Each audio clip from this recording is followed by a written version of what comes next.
বাংলাদেশের ঐতিহ্যবাহী জেলা ফরিদপুর। আপনারা জানেন 17টা জেলা ছিল এই বাংলাদেশে, তার ভেতরে ফরিদপুর একটা। কি এটা ভাঙ্গাচোরা করে আরো আশপাশে কয়েকটা জেলা বেড়েছে, রাজবাড়ী, মাদারীপুর, শরীয়তপুর, আর বাকিটা বললাম।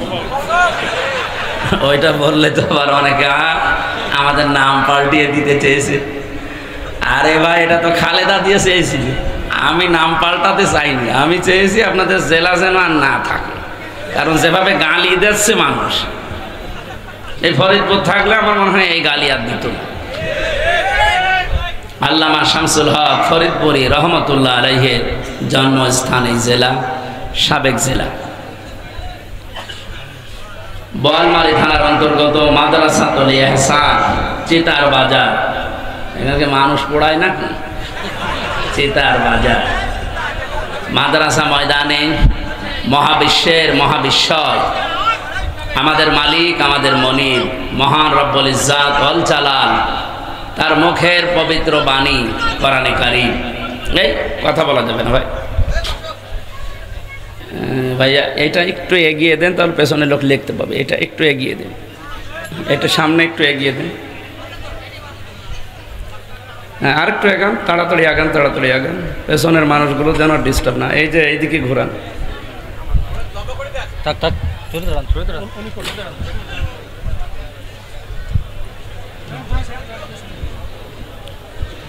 ঠিক আছে, থাক,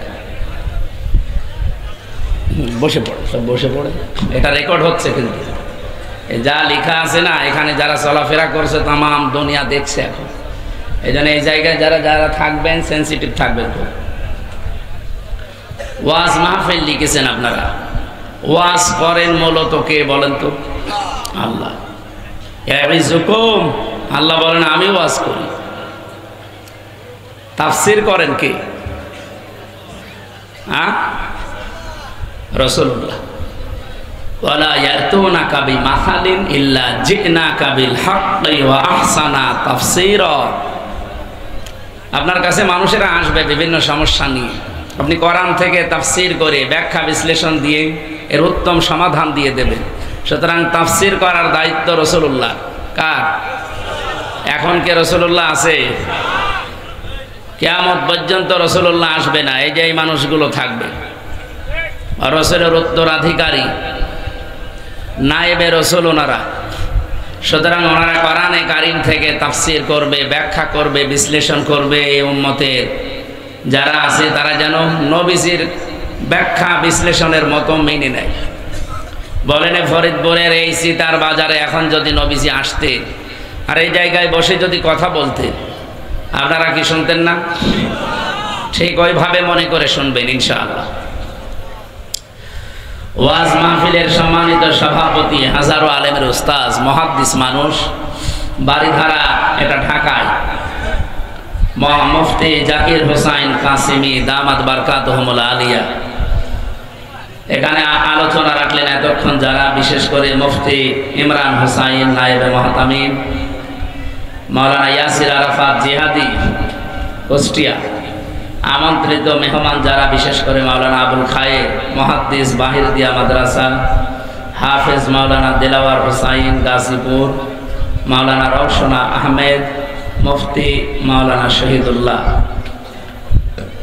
একটা কথা এখানে সংশোধনের জন্য বলছি, যেহেতু রেকর্ড হচ্ছে তো সারা দুনিয়া যাচ্ছে, বিশেষ করে বাংলাদেশে।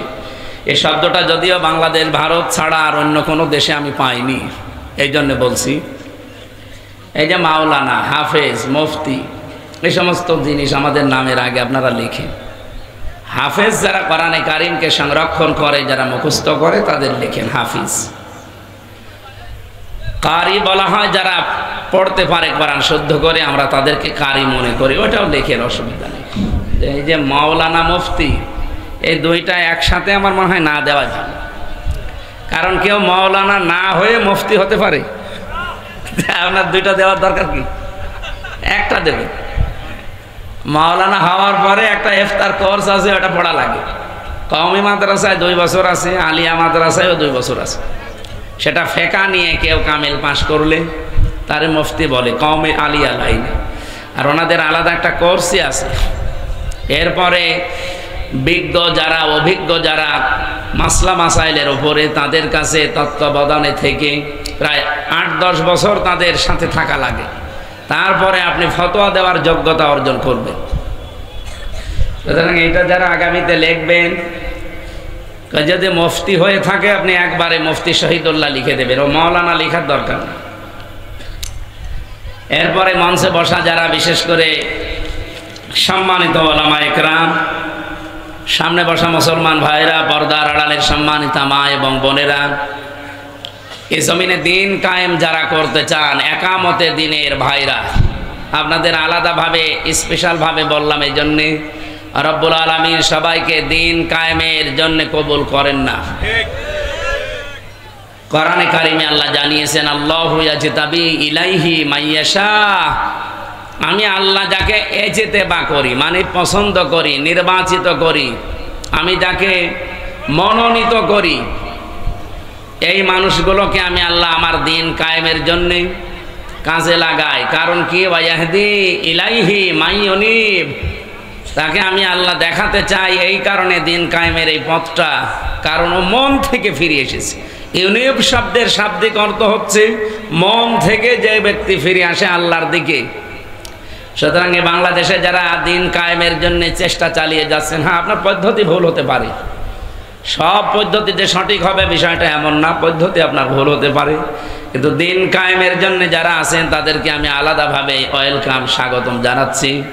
আল্লাহ যেন তাদেরকে অ্যাক্টিভভাবে এবং ইখলাসের সাথে এই দায়িত্বটা পালন করার তৌফিক দেন, আমিন।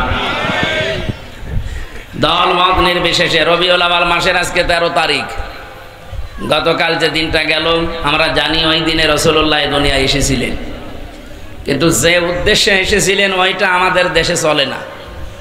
আমরা ঈদে মিলাদুন নবী বানিয়ে নিয়েছি আন্দাজে। এটা ওস্তাদ আছে, জিজ্ঞাসা করেন তো 2 ঈদ ছাড়া পৃথিবীতে কোনো ঈদ আছে কিনা? আপনি কোথায় পেয়েছেন? এটা সুস্পষ্ট বেদাত। এমনকি মানুষ বেদাত করতে করতে হারামের পর্যায়ে পৌঁছিয়ে যায়, রাসূলুল্লাহকে নিয়ে এমন জায়গায় তোলে, শেষে আল্লাহকে পার করে ফেলে।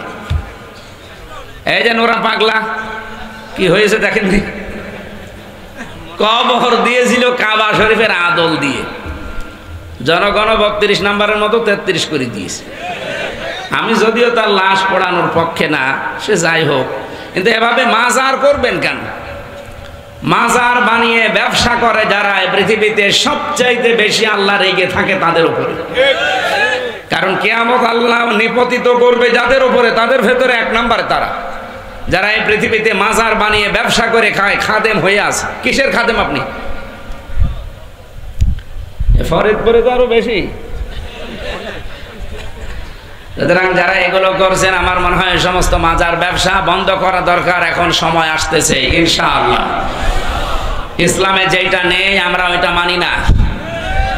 কি বানিয়েছেন আপনি? ঈদে মিলাদুন নবী কোথায় পেয়েছেন? কোন দলিল আছে? ওরা সূরা মায়েদার আয়াত দিয়ে দলিল দেয়, দাঁত খুলে ফেলা দরকার শয়তানের।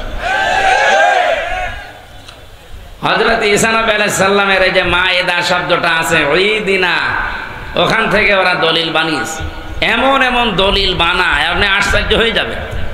গাঁজাখোরকে যদি জিজ্ঞাসা করেন গাঁজা খান মানে, কোরআনে আছে ফাবিআইয়ি আলাই রাব্বিকুমা তুকাদ্দিবান, আল্লাহর কোন নিয়ামত অস্বীকার করবা? গাঁজাও তো নিয়ামত। কত বড় শয়তান! এই যে ঈদে মিলাদুন নবী যারা বানিয়েছে এদের মতো কোরআন হাদিসের আন্দাজে রেফারেন্স দেয়, অথচ ওই আয়াতে ওই হাদিসে ওর কিচ্ছু খুঁজে পাবেন না। ওরা দলিল দেয় কদ জাআকুম মিনাল্লাহি নূরুন ওয়া কিতাবুম মুবিন, অবশ্যই আল্লাহর পক্ষ থেকে এসেছে নূর, স্পষ্ট কিতাব। ওনারা আলাদা বানিয়েছে নবীজিকে নূর আর স্পষ্ট কিতাব মানে কোরআন শরীফ, অথচ এই ব্যাখ্যা ভুল। আমি ওস্তাদের সামনে বলছি, আপনি এর পরের আয়াতটা একটু পড়বেন। এখানে যারা উসুলে তাফসির বোঝে, 15টা নিয়ম আছে উসুলে তাফসিরের। আপনি দেখবেন তাফসিরে মাযহারির ভেতরে আছে দেওয়া যে 15টা নিয়ম জানা লাগে উসুলে তাফসিরের মূল নীতি এটা। আপনি আন্দাজে কোনো আয়াতে তাফসির করতে পারবেন না। এক আয়াত থেকে কথা বলতে হলে মাস্ট বি তার আগের আয়াত পরের আয়াতের সাথে সম্পর্ক কি এটা আপনাকে জানা লাগবে। আপনি এটা না জেনে আন্দাজে এক আয়াত পড়ে তাফসীর করে দিয়ে দিলেন, আপনি আগেও জানলেন না পরেও জানলেন না বক্তব্য কি। ওই যে কদ জাআকুম মিনাল্লাহি নূরুন ওয়া কিতাবুম মুবিন, অথচ এখানে মাঝখানে ওয়া আছে। এই যে নূর এবং কিতাবুম মুবিন যে এক জিনিস, এটার ব্যাখ্যা আপনি আগের আয়াত পড়লেও বুঝবেন, পরের আয়াত পড়লেও বুঝবেন, শুধু ওই আয়াত পড়লে জীবনেও বুঝবেন না। ওটা সূরা মায়েদার 15 নম্বর আয়াত। আপনি 16 নম্বর আয়াতটা দেখবেন বাড়ি যে নূর এবং কিতাব যে একই জিনিস। তাফসিরে ফি জিলালিল কোরআন সাইয়্যিদ কুতুব কোরআনে কারিমের প্রায় 55টা নাম দিয়েছেন, তার ভেতরে অন্যতম নাম বলেন তিনি 5টা। 1 নম্বরে কোরআন, 2 নম্বরে ফুরকান, 3 নম্বরে কিতাব, 4 নম্বরে নূর, 5 নম্বরে মুবিন। সুবহানাল্লাহ বলতে পারেন না?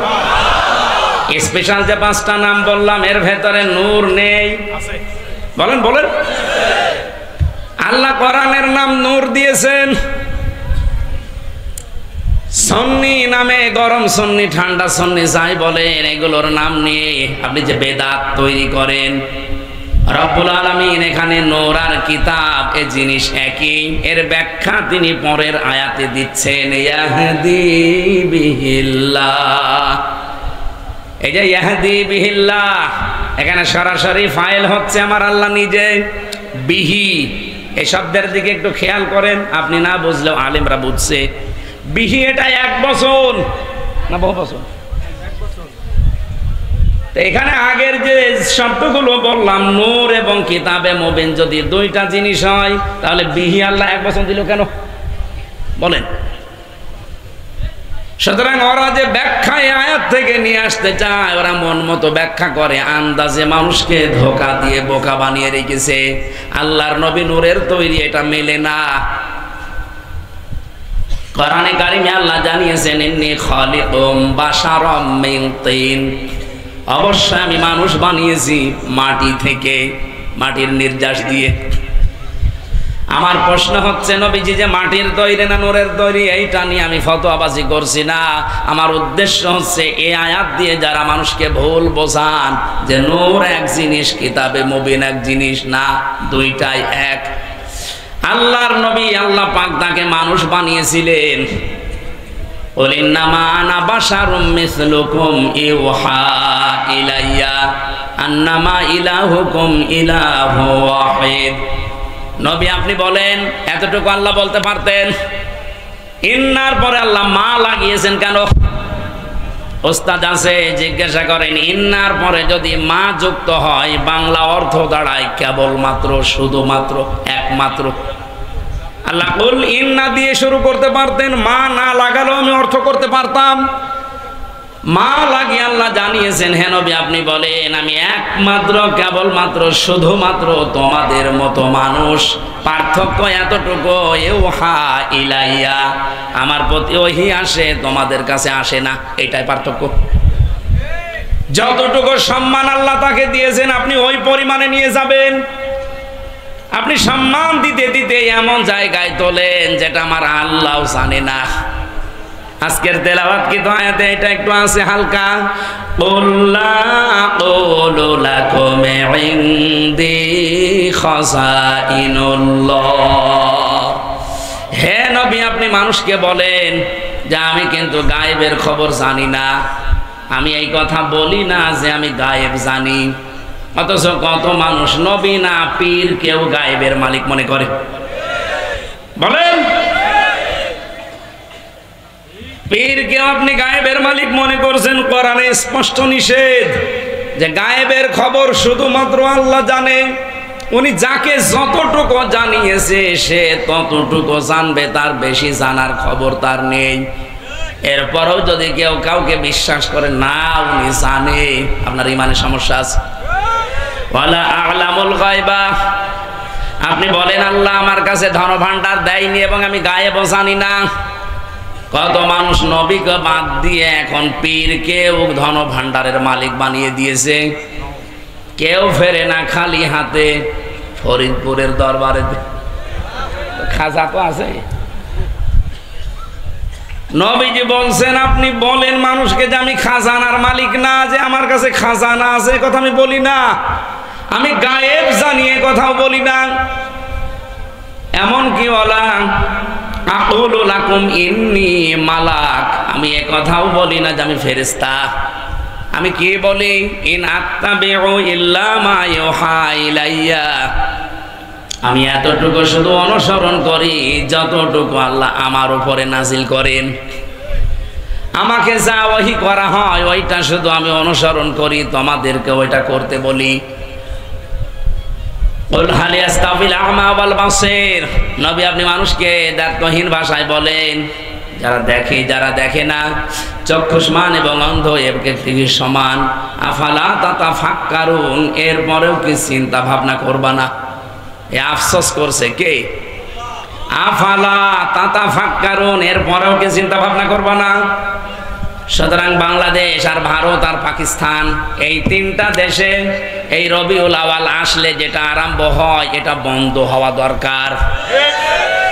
হ্যাঁ, যেটা রবিউল আওয়াল আসলে আপনি নিতে পারেন ওইগুলো তো নেন না। ১৫০০ বছর আগে নবীজি এই পৃথিবীতে এসেছিলেন। আজ মিলাদ যারা বানিয়েছেন তাদেরকে বলছি মিলাদুন নবী, মানে নবীর জন্ম। কি করেছিলেন তিনি জন্ম নিয়ে দুনিয়ায়? আমি তো সিরাত ইবনে হিশামে সিরাত বিশ্বকোষ, বিশেষ করে আর রাহিকুল মাখতুম, এই অন্যতম গ্রন্থগুলো পড়ে আমি যতটুকু তথ্য পেয়েছি, এই লেখকরা জানাতে চেয়েছে এই পৃথিবীতে বিশ্ব নবীর জন্মে যদি কেউ আনন্দ করতে চায় তাহলে কমপক্ষে ২৭টা জিনিস তাকে ধাপে ধাপে অর্জন করা লাগবে। আপনি কয়টা অর্জন করেছেন বলেন দেখি? আমি একটা একটা করে বলছি। এবার এই পৃথিবীতে আসার পরে, জন্ম নেওয়ার পরে নবীজি যেটা করেছিলেন, সে প্রথম কাজটা তিনি ৩ জন মহিলার দুধ পান করেছিলেন। ১ নম্বরে তার মা হযরতে আমেনা, ২ নম্বরে উম্মে আইমান, ৩ নম্বরে হযরতে হালিমাতুস সাদিয়া রাদিয়াল্লাহু তাআলা আনহা। ফরিদপুরবাসী যেহেতু এ জেলাতে আবেগ একটু বেশি মানুষের, আল্লাহর ওলি থাকার কারণে, এই জন্য বলছি এমন অলি পেয়েছেন শিরিক বেদাত দিয়ে ভরে ফেলেছে, তাদেরকে বলছি আপনি মিলাদ শরীফ এমন আবিষ্কার করেছেন যে ৬৩ দিন ব্যাপী একাধারে নবীর মিলাদই চলছে। ৬৩ দিন ব্যাপী মিলাদ না পড়ে যদি ২৭টা শিক্ষা নিতে পারতেন, বাংলাদেশে আগামীতে কোরআনে কারীম ৫০০টা বিধান দিয়েছে শরীয়তের, ৫০০টায় বাংলাদেশের সংসদে চলতো।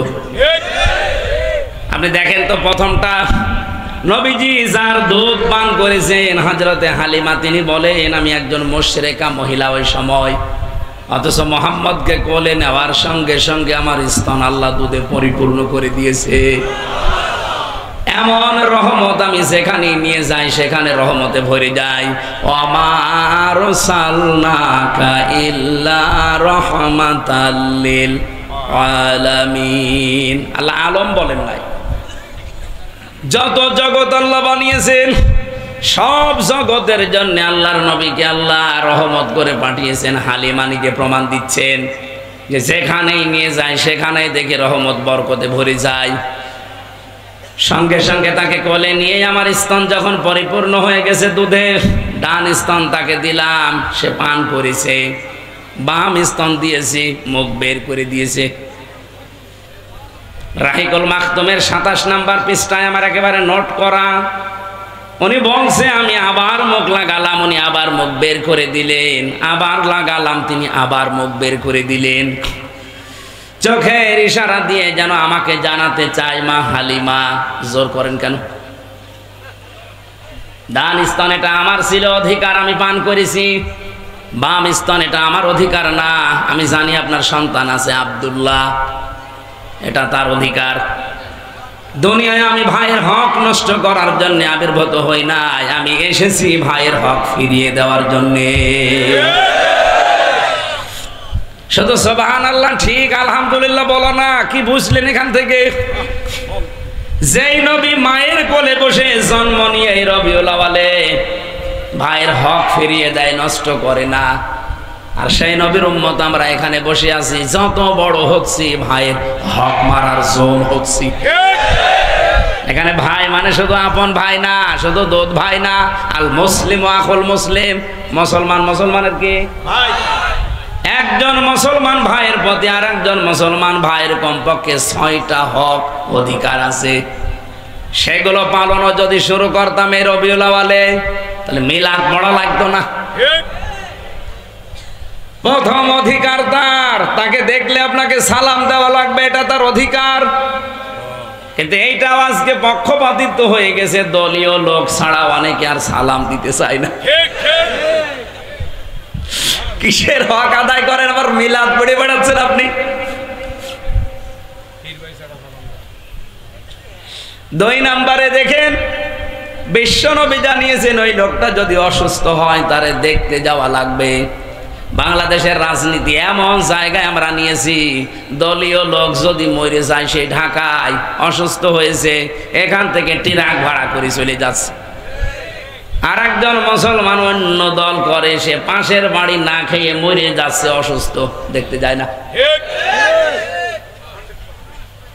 আমি একটু বেশি বলে ফেললাম স্যার। কি মিলাদ পড়ি আমরা। আমার মনে হয় 2টায় থাক, 6টা বললে আবার আমি নিজেও ধরা খেয়ে যাব।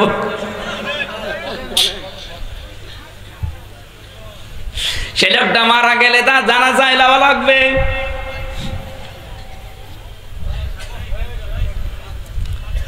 ফরিদপুরবাসী, আমি আবেগ দিয়ে বলছি না, সত্যি বিবেকের তাড়নায় কথাটা বলছি। আমরা মিলাদুন নবী পালন করেছি, মিলাদুন নবী বানিয়ে নিয়েছি, কিন্তু এর একটা শিক্ষাও আমাদের জীবনে নেই। আমি আবু যার রাদিয়াল্লাহু তাআলা আনহুর একটা হাদিস পড়ছিলাম। আন আবি যার রাদিয়াল্লাহু তাআলা আনহু قال قال النبي صلى الله عليه وسلم من ادعى ما ليس له فليس منا ওয়ালিয়াতাবাওয়া মাকআদাহু মিনান নার। মুসলিম শরীফের হাদিস এটা। হযরতে আবু যর বলেন, নবীজি জানিয়েছেন যে জিনিস তোমার না, ওইটা যদি নিজের দখলে তুমি নিয়ে নাও, 2টা শাস্তি তোমার জন্য। 1 নম্বরে ফালাইসা মিন্না, ওই দিন থেকে তুমি নবীর উম্মত থেকে খারিজ হয়ে গেলে, বের হয়ে গেলে। এদিকে তাকান। যে ব্যক্তি অন্যের জিনিস নিজের দখলে রাখে, অন্যায় ভাবে, জোর করে, জবরদস্তি করে, ফাঁকি দিয়ে, চাঁদাবাজি করে, এই শব্দটা না বললে হয়তো, কারণ চাঁদাবাজিতে এসে লাই নেই।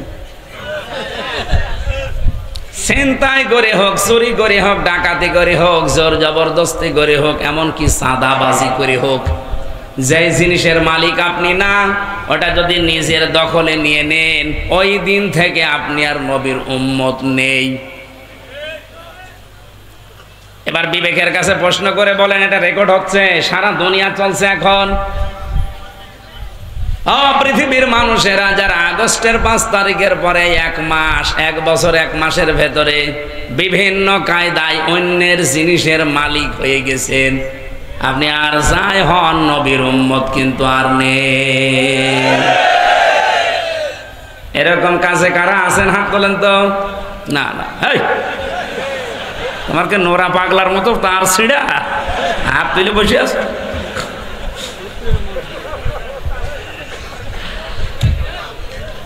না, আমি জানি ফরিদপুরে এরকম অনেক মানুষ আছে, কিন্তু তারা এখানে আসে নাই। তারা যদি আসেও, বিভিন্ন জায়গায় তারা এখন বসে বসে সমানে গীবত করছে।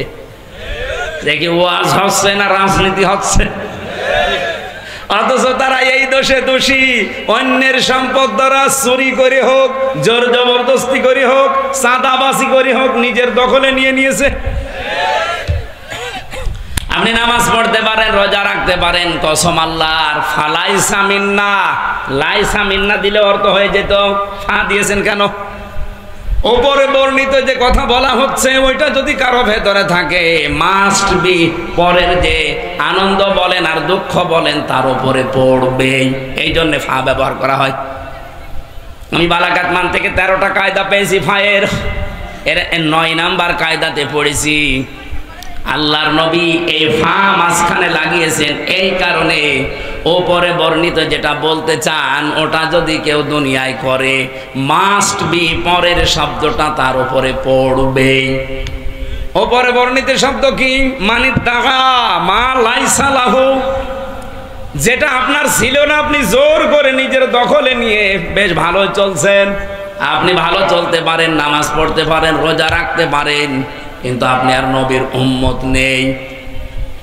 মাওলানা মামুনুল হক হাফিজাহুল্লাহ 3 বছর আল্লাহর, আমি যেহেতু কওমি আলিয়া 2 জায়গায় পড়েছি, আমি ওদের ভেতরে।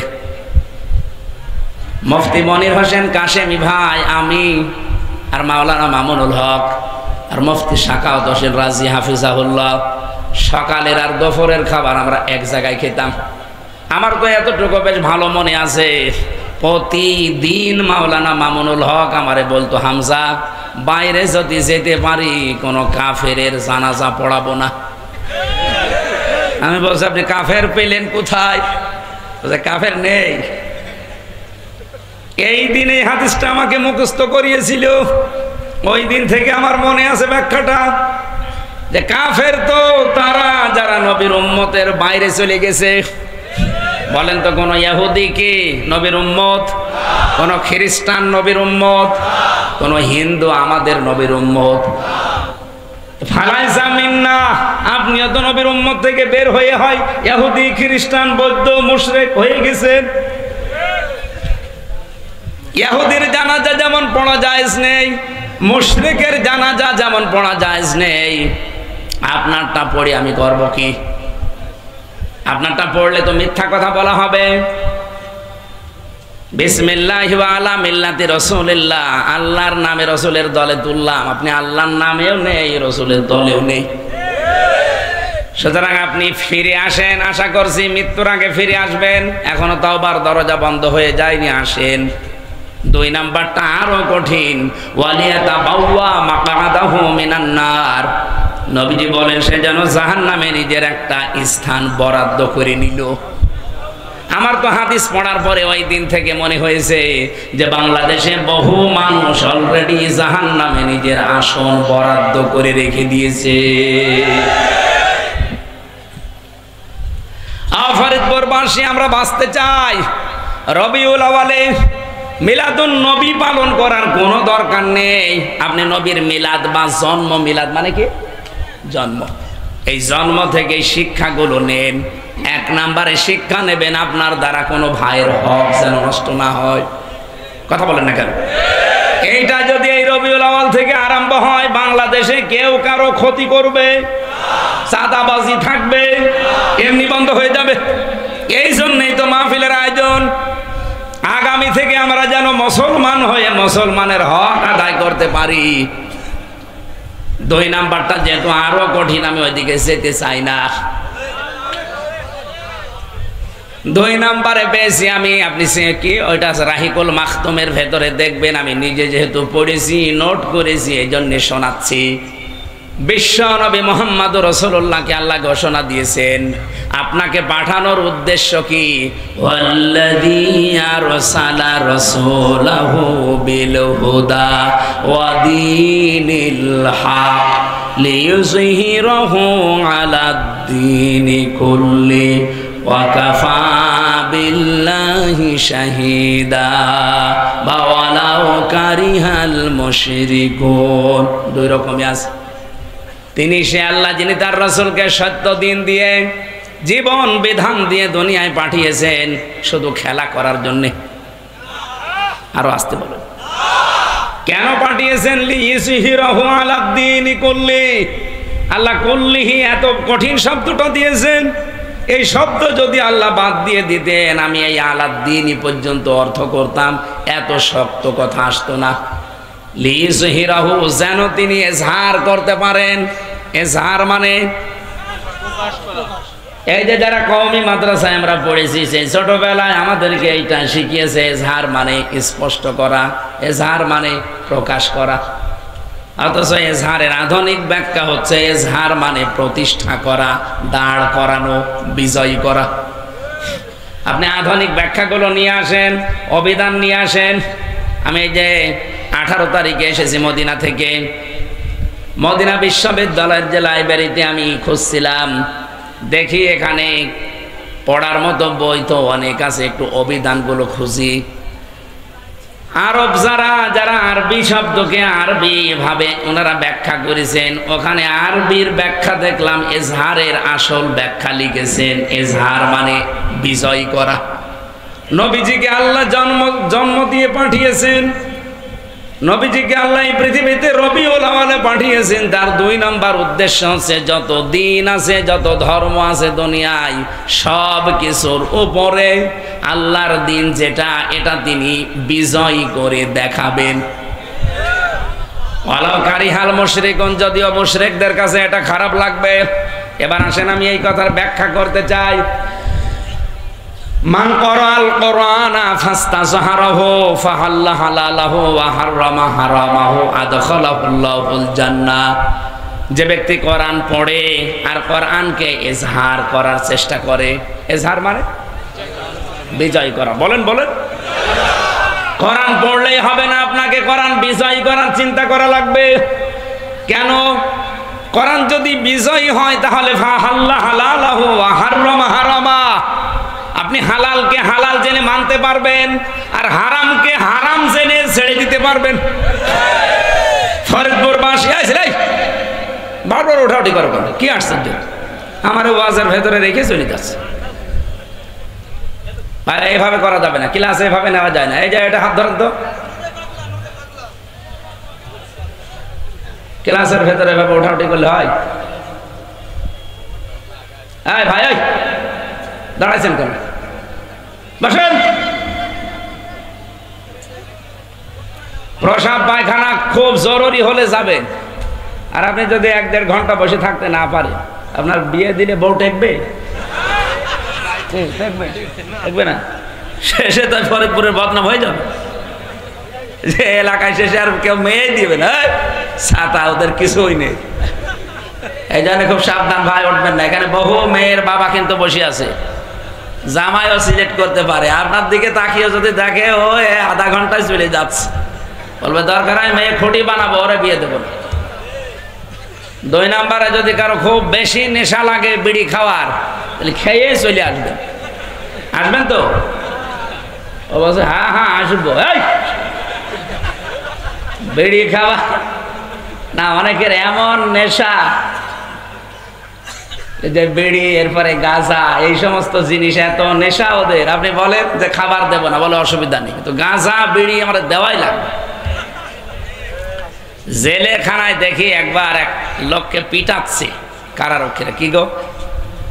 ও গাঁজার গাছ লাগিয়েছে ভেতরে।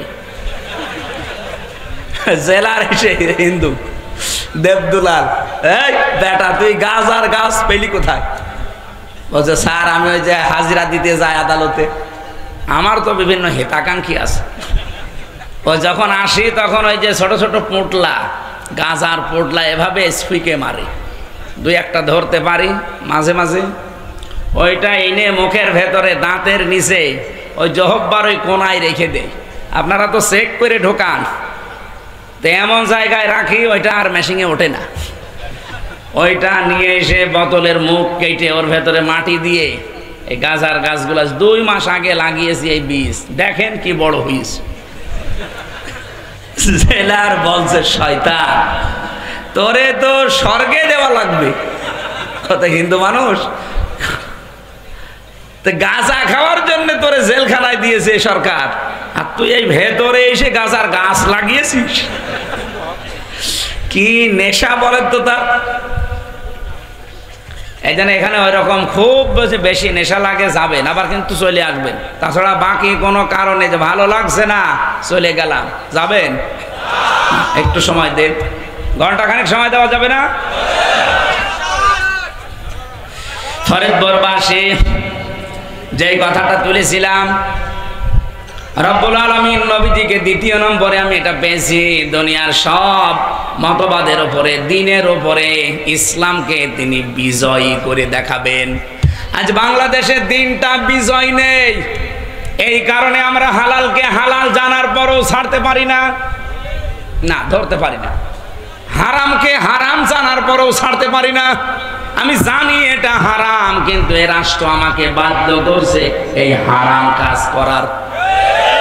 এরকম জায়গা দেশে নেই?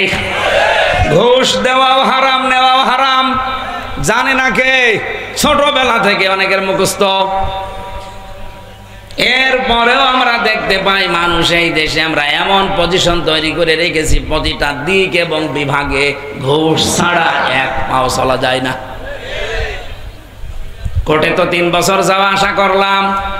আমি তো দেখেছি জেলখানা থেকে শুরু করে আদালত পর্যন্ত, ইট পর্যন্ত টাকা চায় যে টাকা দেন। একটা অফিস আপনি নাম বলেন যেখানে এখন টাকা ছাড়া কাজ হয়, সে ডাইরেক্ট হোক আর ইনডাইরেক্ট হোক।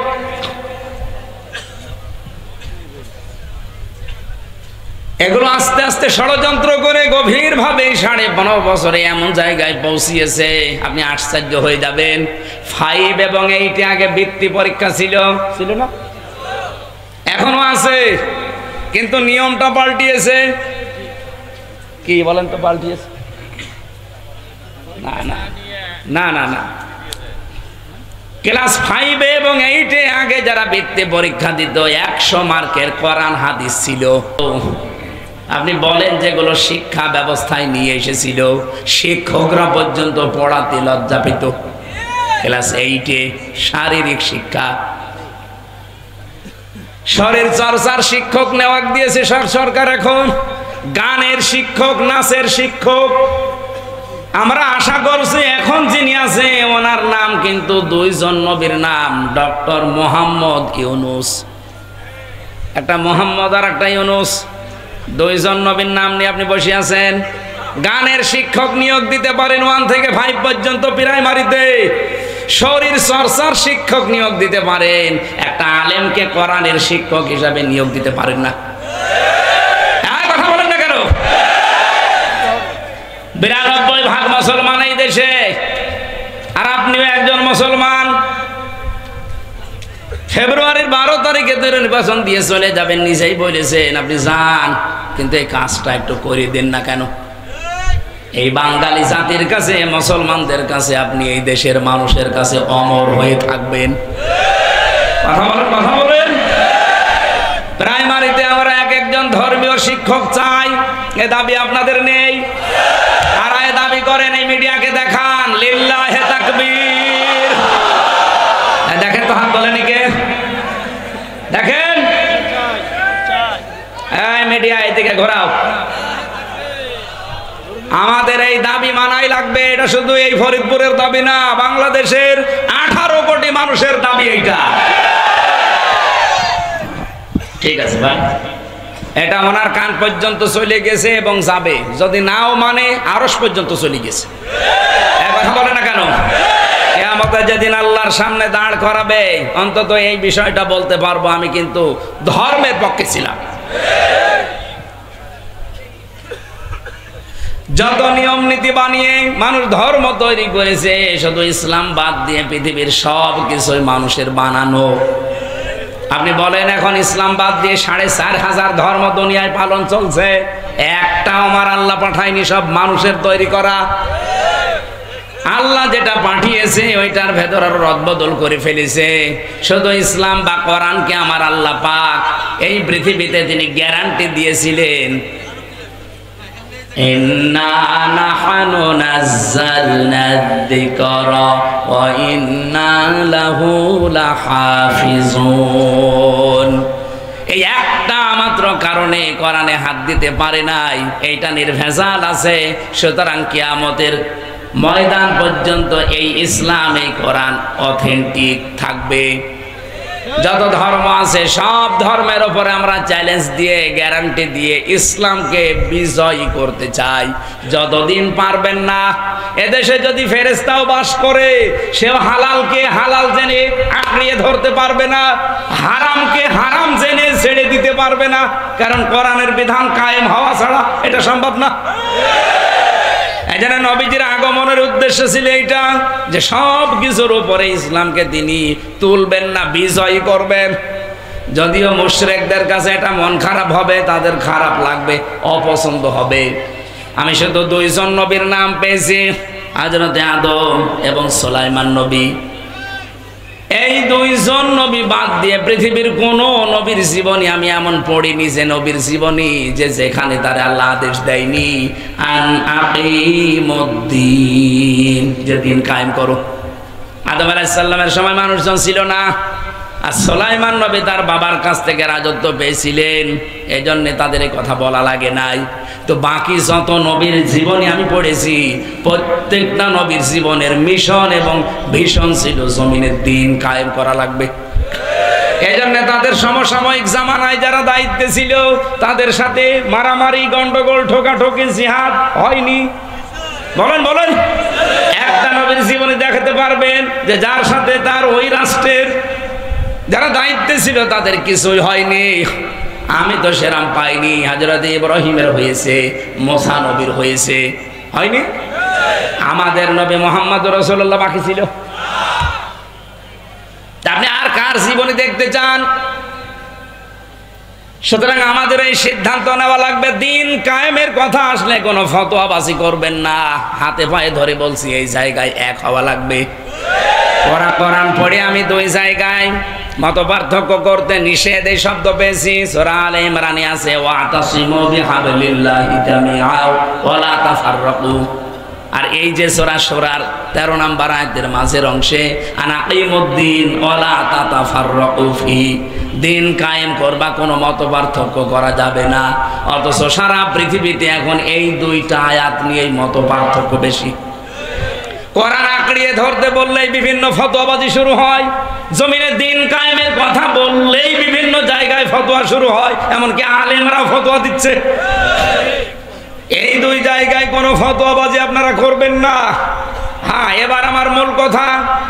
রব্বুল আলামিন বলেন, হে নবী, কাবুরু আলাল মুশরিকিনা মা তাদউহুম ইলাইহি, আপনি যেদিকে ডাকেন যে দিন কায়েম করো, জমিনে আল্লাহর বিধান প্রতিষ্ঠা করো, এই কথা শুনলে সবচাইতে বেশি মন খারাপ করবে মুশরিকরা।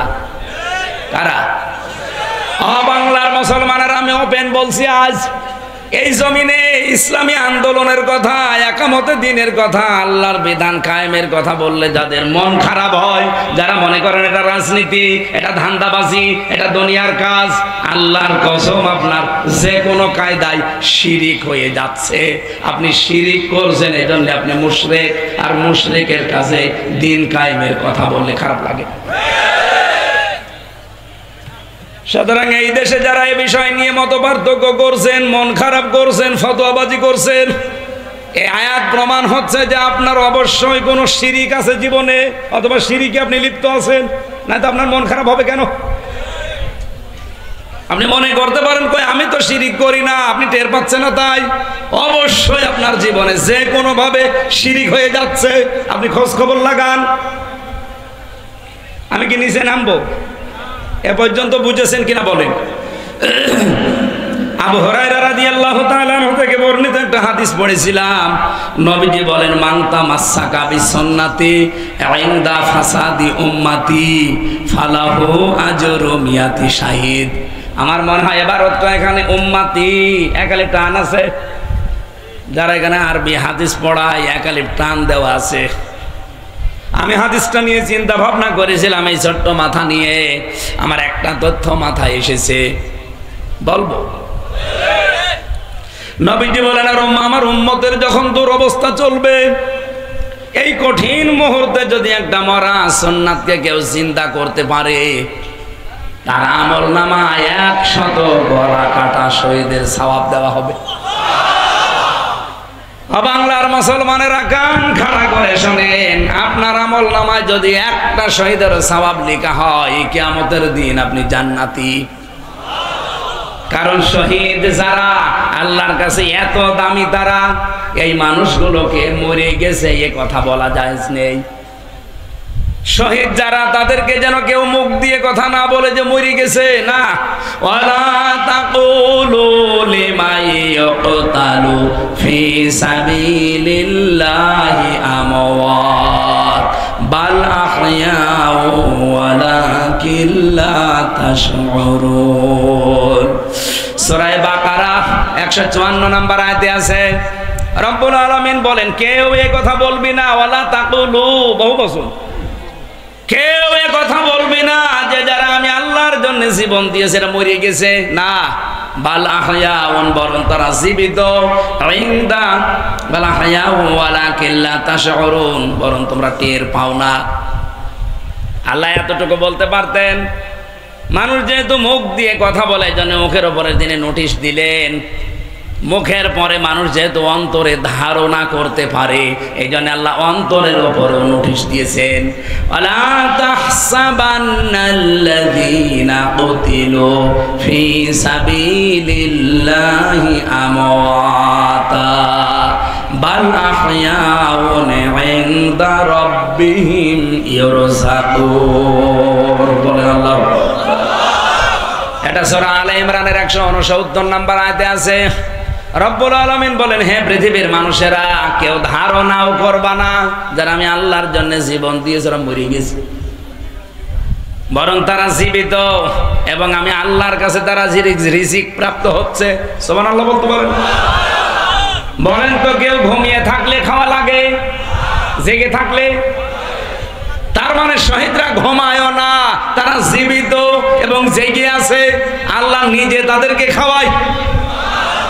আর খাওয়ালে যেহেতু শরীরে আমাদের রক্ত গোশত মাংস তৈরি হয়, শহীদদেরও ঠিক ওইটাই হয়। হযরতে আমির হামজা তার প্রমাণ। হযরতে আমির হামজার জীবনী পড়তে গিয়ে আমি পেয়েছি তিনি ইন্তেকালে শহীদ হওয়ার পরে তাকে যখন মাটিতে দেওয়া হয়, কবরে দেওয়া হয়, 30 বছর পরে তার কবর একবার ভেঙে গিয়েছিল। মদিনায় ঢল হওয়ার কারণে দেখছে রক্ত ভেসে আসতেছে। ওই সময় যারা আমির হামজার সাথে যুদ্ধ করেছিল তারা এখন মুরব্বী হয়ে গেছে। রক্ত অনুসন্ধান করতে করতে গিয়ে দেখে 30 বছর আগে উহুদের ময়দানে নবীজির চাচা হযরতে আমির হামজা যেখানে যেখানে কাফের কর্তৃক আঘাতপ্রাপ্ত হয়েছিল ওই জায়গাগুলো দিয়ে এখনো ফিনকি দিয়ে রক্ত বের হয়ে আসছে। ফরিদপুরবাসী উনি যদি 30 বছর খাবার না খাবে এতে শরীরে রক্ত আসলো কোত্থেকে বলেন? এখানে শহীদ অনেক দামি জিনিস। আমরা তো আজ যারে তারে শহীদ বলি। হ্যাঁ, আপনি শহীদ জিয়াউর রহমান বলতে পারেন। এই লোকটা শহীদ জিয়াউর রহমান, উনি নিজেই পৃথিবীতে এসে বলেন না যে আমারে শহীদ জিয়া বলবা, উনি বলেন নাই। কিন্তু এই পৃথিবীতে যেই তার নাম উচ্চারণ করে দেখি বলে শহীদ জিয়াউর রহমান, বলে না? কাবা শরীফে আরাফাতের ময়দানের পাশে যে মসজিদ, ওখানে ইমাম যেদিন খুতবা দিচ্ছিলেন 16 সালে, আমি নিজে ছিলাম। শহীদ জিয়াউর রহমানের নামে কাবার ইমাম নাম ধরে দোয়া করছিলেন। আরে ভাই, জিয়াউর রহমানকে মানুষ মেরে ফেলেছে, আমরা শহীদ বলি, উনি নিজে বলেন নাই। বঙ্গবন্ধুকেও মেরে ফেলেছে মানুষ, কিন্তু আমি আজ পর্যন্ত চোখ বন্ধ করেও শুনিনি যে কেউ বলেছে যে শহীদ বঙ্গবন্ধু। চোখ খুলে শোনা তো দূরের কথা, চোখ বন্ধ করেও শুনিনি। আপনি শুনেছেন? শহীদ জিয়াউর রহমান বলার লোক বহু আছে, কিন্তু শহীদ বঙ্গবন্ধু বলার লোক আমি পাইনি। কারণ শহীদ এটা কবুল হওয়া লাগে। আল্লামা শহীদ দেলাওয়ার হোসাইন সাইদি, এই লোকটাকেও মেরে ফেলা হয়েছে, শহীদ করা হয়েছে। এই জন্য মানুষ তার নাম শুনলে আগে বলে শহীদ। কত মানুষকে তো এভাবে মেরে ফেলেছে, আমরা তো তাদের নামে শহীদ দেখতে পাই না, কেউ বলেও না। আল্লামা সাইদি তুমি মরনি, শহীদ হয়েছ তুমি এটা জানি, বলেন আমিন। লোকটার সাথে তিনি 13 বছর ছিলেন, আমি 3 বছর ছিলাম। পরশ পেয়েছিলাম মাথায় তার হাতের, এই জন্য খুব বেশি বেশি মনে পড়ে মাঝে। আল্লাহর বান্দা তার আগের দিনও কি হাসতে হাসতে কথা বলছিল, নসিহত করছিল, আমির হামজা এইটা করবা এটা করবা না। পরের দিন শুনলাম ওনার আর নেই। আল্লাহ তাকেও যেন শাহাদতের মর্যাদা দান করেন, বলেন আমিন। আমি যে কথা তুলেছিলাম শহীদ, এক শহীদের সওয়াব নিয়ে উঠলে আপনি জান্নাতি, অথচ নবীজি মিয়াতি শাহিদ বলেছেন যে 100 গলা কাটা শহীদের সওয়াব পাবেন। কি পালন করলে? একটা মরা সুন্নাত। কোন সময়? উম্মতের যখন দুরবস্থা। বলেন তো উম্মতের অবস্থা এখন ভালো না খারাপ? এখন মরা সুন্নত কোনটা? আমি দেখলাম টুপি মাথায় দেওয়া সুন্নাত, কিন্তু এটা মরা না, কেউ দেয় কেউ দেয় না, তার মানে মরে যায়নি। কথা বলেন। খাবারের পরে মিষ্টি খাওয়া সুন্নাত, এটাও মরে যায়নি, কেউ খায় কেউ খায় না। আরো এই সুন্নতটা একটু বেশি আছে, নামাজ পড়ে না কিন্তু এই সুন্নত পালন করে। যারা এই সুন্নত বেশি বেশি পালন করবেন তাদের কিন্তু বড় হবে দুইটা জিনিস, হ্যাঁ, ভড়ি আর মোষ বড় হবে। কারণ এর আগে যে সুন্নত ওইগুলো তো আপনার মনে নেই। খাবারের পরে মিষ্টি খেলে হজম হয় খাবার, 1500 বছর আগে নবীজি জানিয়েছেন, আর বিজ্ঞান প্রমাণ করছে মাত্র 120 বছর আগে। এটা 1500 বছর আগের তথ্য যে খাবারের পরে মিষ্টি জাতীয় কিছু খেলে খাবারটা তাড়াতাড়ি হজম হয়। নবীজি বলেন না যে হজম হয়, উনি সুন্নাত রেখে গিয়েছিলেন। অথচ বিজ্ঞান এখন প্রমাণ করে দেখছে এটা খেলে তাড়াতাড়ি হজম হয়ে যায়। অথচ এর আগে যে 3টা সুন্নাত ছিল ওইটা মেনে নিলে হজম হয়। ওই 3টা সুন্নাত কি? এই পেটকে আপনি 3 ভাগ করবেন, 1 ভাগ খাবার, 1 ভাগ পানি, আর 1 ভাগ খালি রাখবেন হজম হওয়ার জন্য। খাইতে খাইতে টুটি পর্যন্ত খায়, আগে সুন্নতের কথা মনে নাই, এরপরে আরো সুন্নত চায়, তার মানে আরো খাবার চাই। তা আপনার ভড়ি বড় হবে না হবে কি? এত বড় বড় ভড়ি হয়, লোক খুঁজে পাওয়া যায় না, শুধু ভড়ি। আমার মনে হয় এদের ভড়ি, এদের পেট দেখলে মহিলারা পর্যন্ত লজ্জা পায় যে কি গো, সন্তান হয় আমাদের আর পেট হয় এর। কি ভড়ি, আখেরি ভড়ি। ও কোন মারা যায় ভড়ির উপরে? এরকম ভড়িওয়ালা লোক নেই। তাই খাবারের পরে মিষ্টি খাওয়া সুন্নাত, এটা আমরাও জানি, কিন্তু এটা মরে যায়নি, এটা আছে, কেউ খায় কেউ খায় না। দস্তরখানা বিছিয়ে খাবার খাওয়া সুন্নাত, এটাও মরে যায়নি, কেউ খায় কেউ খায় না। দাড়ি রাখা সুন্নাত, এটাও মরে যায়নি, কেউ রাখে কেউ রাখে না। একটা সুন্নাত একেবারেই মরে গেছে। 10 বছর নবীজি এই কোরআন দিয়ে রাষ্ট্র চালিয়েছিলেন মদিনা, সেই সুন্নাতটা বাংলাদেশে 1 বছর চলে না। এটা যে সুন্নাত অনেকে জানেও না। উনি যে 10 বছর কোরআন দিয়ে রাষ্ট্র চালিয়েছিলেন, এটা কি মিথ্যা কথা? এটা সুন্নাত না? আমরা তো এই সুন্নাতটা আবার চিন্তা করতে চাই। এই সুন্নাতের জন্য যদি আপনি মিছিল করেন, মিটিং করেন, ভোট করেন, সংগঠন করেন, ভোট দেন, যা করবেন, কিয়ামতের ময়দানে যদি সত্যি এই সুন্নাতটা জিন্দা হয়ে যায়, এবার আমার তো আশা এবং এক বুক ভরসা, কিয়ামতের দিন আমরা এই সুন্নতের পক্ষে যারা আছি 100 গলা কাটা শহীদের সওয়াব নিয়ে উঠতে পারবো। আছেন না এই সুন্নতের পক্ষে? সারা দেশেই তো ঘুরছি, বাতাস একটা দেখতে পাচ্ছি, এ বাতাস যেন বন্ধ না হয়। সুর যদি ওঠে, আন্দাজে ওঠে না, সুর যেহেতু উঠে গেছে, অন্তত আশা করা যায় সামনে বাংলার সংসদ কোরআন দিয়ে চলবে।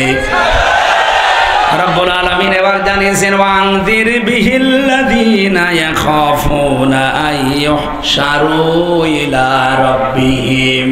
হে নবী, আপনার সামনে যারা আছে এদেরকে ভয় দেখান। কি দিয়ে দেখাবেন? এই যে বিহি, যেটা আপনার প্রতি আল্লাহ দিয়েছেন, তার মানে কোরআন। মানুষকে যদি কেউ ভয় দেখাতে চায় তাহলে কোরআন দিয়ে ভয় দেখাতে হবে। যদি আশা জাগাতে চান, কোরআন দিয়ে জাগানো লাগবে। আর মানুষ ভয় পাবে কোনটা? ফাযাক্কির বিল কোরআনি মান ইয়াখাফু ওয়াঈদ। So admonish and or by the Holy Quran him who fears my threat. হে নবী, আপনি কোরআন দিয়ে তাদেরকে সতর্ক করবেন যারা আল্লাহর ধমকের ভয় করে। আল্লাহর ধমকের ভয় আমাদের আছে না নেই? এই ওস্তাদের ধমক শুনলে ওনার মাদ্রাসার ছাত্ররা ভীত সন্ত্রস্ত অসুস্থ হয়ে থাকে। অথচ আল্লাহ পাক বলেন আমার ধমকের ভয় যাদের আছে আপনি যদি তাদেরকে কোরআন দিয়ে উপদেশ দেন অবশ্যই তাদের কাজ হবে। এই জন্য আঙ্গির দিয়েছেন, আপনি সতর্ক করেন বিহি আল্লাযীনা ইয়াখাফুনা আইয়ুহশারু ইলা রাব্বিহিম, যারা এই চিন্তা করে এই ভয় করে যে কিয়ামতের দিন আল্লাহর সামনে আমাকে দাঁড়ানো লাগবে, এই ভয় যাদের ভেতরে আছে আপনি তাদেরকে কোরআন দিয়ে সতর্ক করবেন। আমি হাদিসের ব্যাখ্যায় আয়াতের ব্যাখ্যা করতে গিয়ে দেখেছিলাম ফি জিলালিল কোরআন সাইয়্যিদ কুতুব লিখেছেন যে আল্লাহকে ভয় করে কিয়ামতে তার সামনে দাঁড়াতে হবে। এই বিশ্বাস যাদের ভেতরে যত বেশি বদ্ধমূল হবে ওই মানুষের জীবন তত বেশি পরিচ্ছন্ন হবে। উনি হযরত ওমরের কাহিনীটা এখানে নিয়েছেন শিক্ষার জন্য। খলিফাতুল মুসলিমিন হযরত ওমর তার সন্তানটাকে ভর্তি করেছিলেন এরকম মাদ্রাসায়। হযরতে আলী প্রধান বিচারপতি ওই সময়, তিনি তার সন্তান হুসাইনকে দিলেন ওই মাদ্রাসায়। বারবার কলম ফেলে দেয়, ওটা যেটা দিয়ে লিখতে হয়। হযরতে হুসাইন বলে আব্দুল্লাহ ইবনে ওমর তুলে দাও। উনি একবার দুইবার তিনবার তুলে দিলেন, বারবার কলম ফেলে দাও, আমারে তুলতে বলো, আমি কি তোমার চাকর খাদেম? হুসাইন বললেন তুমি খাদেম না, খাদেমের বাচ্চা। কি বলো? আমি দেশের প্রধানমন্ত্রীর ছেলে আর আমি খাদেমের বাচ্চা। বাড়িতে যেয়ে বলছে আব্বা আমি আর পড়বো না মাদ্রাসায়। কেন? হুসাইন আমাকে ছোট করেছে, গালি দিয়েছে সবার সামনে, বিচার যদি না করো হুসাইনের আমি মাদ্রাসায় যাব না। হযরত ওমর বুদ্ধিমান ছিলেন, বিচক্ষণ ছিলেন, বললেন ঠিক আছে, কিয়ামত বিচার হবে জমার দিন। খুতবা দিচ্ছিলেন, আলোচনা বন্ধ করে বললেন এখানে হুসাইন আছে? বলে হ্যাঁ, সামনে আসো। তুমি আমার সন্তান আব্দুল্লাহকে ছোট করেছো সবার সামনে, খাদেমের বাচ্চা বলে তুমি এই ছোট কথাটা বলেছো? বলে হ্যাঁ বলেছি। কেন বললে? ইমাম হুসাইন তার তহিন কণ্ঠে বললেন খলিফা বুকে হাত দিয়ে বলেন তো আপনি কি আমার নানার খাদেম ছিলেন না? হযরত ওমরের কথা বন্ধ হয়ে গেছে। ডাক দিয়ে বলে হুসাইন কি বললে এটা লিখে দিতে পারবা? কাগজ কলম নিয়ে আসেন আমি লিখে দেব। খেজুরের পাতা নিয়ে এসেছেন, লিখে দিলেন এই ওমর আমার নানার খাদেম ছিল, আমি দেখেছি। ইতি হুসাইন ইবনে আলী। দেখা জিনিস আমি আন্দাজে অস্বীকার করবো কেন? কাগজটা হাতে নিলেন, সাহাবীদেরকে বললেন নবীর সাহাবীরা বিচার হয়ে গেছে। ছোট মানুষ আব্দুল্লাহ তো বোঝে না, বলে বাবা বিচার তো শুরুই হলো না, কি করে হয়ে গেল? হযরত ওমর বলে সন্তান যে বিচার করেছি দুনিয়া না আখিরাতেও কাজে লাগবে। আমি যখন মারা যাব এই কাগজটা আমার কাফনের ভেতরে দিয়ে দিও। কিয়ামতের দিন যখন আল্লাহ তার সামনে আমাকে দাঁড় করাবে, ওয়া কুল্লুহুম আতিহি ইয়াউমাল কিয়ামাতি ফারদা। কিয়ামতের দিন প্রতিটি মানুষ আল্লাহর সামনে একা একা দাঁড়াবে। কয়জন করি? বলেন বলেন। যারা এই মিথ্যা তথ্য ছড়িয়েছেন বাংলাদেশে যে এক এক পীর আসবে লক্ষ লক্ষ ইমাম নিয়ে, লক্ষ লক্ষ মুরিদ নিয়ে, এটা দেখা মিথ্যা কথা। কিয়ামতের দিন আপনি প্রথম বিচারে উঠবেন আল্লাহর সামনে স্রেফ একা, কেউ থাকবে না। আলেমদের জন্য একটা সুসংবাদ এখানে আমি পেয়েছি।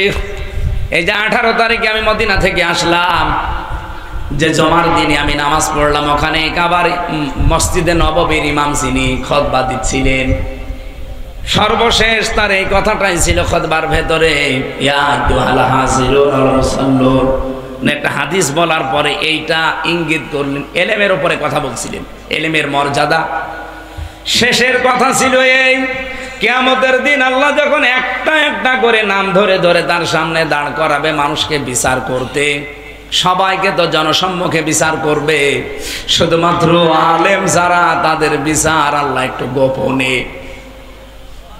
রব্বুল আলামিন পর্দা দিয়ে চাদর দিয়ে ঘিরে নেবে আলেমটাকে, সবার সামনে থেকে আড়াল করবে। মনে করেন জাকির সাহেবকে আল্লাহ আড়াল করে নিয়ে জিজ্ঞাসা করবে, জাকির এই কাজগুলো করেছিলি? সব কথার স্বীকৃতি দেওয়া লাগবে। কারণ জানে যে আমার আল্লাহ মনের খবর উনি জানে। সারা জীবনের যা যা সবগুলো স্বীকার করার পরে আল্লাহ বলবেন, তোর চেহারার দিকে তাকিয়ে আমি যে অনুতপ্ত হওয়ার দৃশ্য দেখলাম, আমি আল্লাহ পাক আজকে তোকে গোপনে মাফ করে দিলাম, কাউকে বলবি না, জান্নাতে চলে যা। আল্লাহ আলেম যখন নামের আগে একটু লেখা আছে কিয়ামতের দিন কোটি কোটি মানুষের সামনে অপমান করো না, তোমার নবীর এই হাদিসের সুসংবাদ আমাদের কপালেও তুমি একটু দিও। আরো জোরে বলেন আমিন। হযরত ওমর বলেন, সন্তান কিয়ামতের দিন আল্লাহ আমাকে যখন ডাক দিয়ে বলবে, ওমর জীবনে কি আছে দেখাও, জীবনে যদি কিছুই আমার কবুল না হয় এই কাগজটা দেখাবো।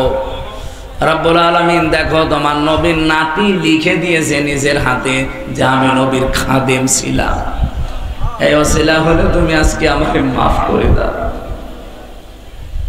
কোরআন দিয়ে সতর্ক করলে মানুষের জীবন পাল্টিয়ে যায়। ইয়াখাফুনা আইয়ুহশারু ইলা রাব্বিহিম, তাদের রবের সামনে হাসর হবে, দাঁড় করাবে আল্লাহর সামনে। এই ভয় যারা করে, আপনি কোরআন দিয়ে সতর্ক তাদের করেন, দেখেন এই মানুষগুলো মোমের মতো গলে যাবে। ওয়াইদা সামিউ মা উনজিলা ইলার রাসূলি তারা আ'য়ুনাহুম তাফীদু মিনাদ দামি মিম্মা আরাফু মিনাল হক। হে নবী, আপনার কাছে যখন কোরআনে কারীম শুনবে মানুষ, যারা এটা উপলব্ধি করতে পারে, বুঝতে পারে, আপনি দেখবেন মনের অজান্তেই তারা কেটে ফেলেছে। কখন যে চোখ দিয়ে তাদের পানি পড়ছে আপনি টেরও পাবেন না, দেখবেন ওরা কাঁদতেছে। কোরআনের আলোচনায় সবার চোখে পানি আসে না, এটা বুঝতে হয়, বোঝার মতো যোগ্যতা থাকা লাগে। আপনি কি বলছি আপনি টের পাচ্ছেন? কিয়ামতের দিন হাসরের ময়দানে আল্লাহর সামনে দাঁড়াতে হবে, এই ভয় যাদের ভেতরে আছে তাদেরকে কোরআন দিয়ে সতর্ক করলে আল্লাহ বলছেন তাদের কাজ হবে। আমাদের কাজ হয় না কেন? কারণ আমরা যে দাঁড়াবো এই বিশ্বাস এখনো পাকাপোক্ত হয়নি। বলেন, রব্বুল আলামিন বলেন লাইসা লাহুম মিন দুনি, এটা আরো কঠিন। আজ যাদের ভরসা করে আছো যে আমার বাবা আছে, আমার ছেলে কোরআনের হাফেজ, আমার অনেক পীর আছে, না কেউ থাকবে না তোমার পাশে ওয়ালিজ্জুন অভিভাবক হিসাবে, ওয়ালা শাফিউন সুপারিশকারীও কেউ থাকবে না।